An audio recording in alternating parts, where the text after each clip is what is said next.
Magandang araw mga kagabay. Ngayon po ay May 19, 2026, araw po ng Martes. Ako po si Father Marvin at ang ating ebanghelyo ay hango sa ebanghelyo ni San Juan, chapter 17, verse 1 to 11a.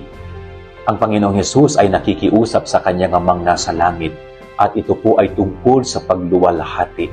No? Sabi ng Panginoon, niluwalhati kita dito sa lupa. Ipinakilala ko ang iyong pangalan upang ikaw ay ibigin ng mga tao. At ngayon naman ay luwalhatiin mo rin ang iyong anak. No? Napakaganda pong ugnayan ng ama at anak.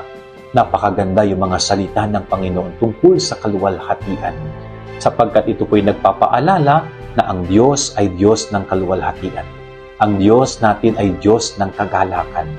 Kaya bilang mga tao, sana hangarin po natin na balang araw, mararanasan natin yung kaluwalhatian ng Diyos sa langit.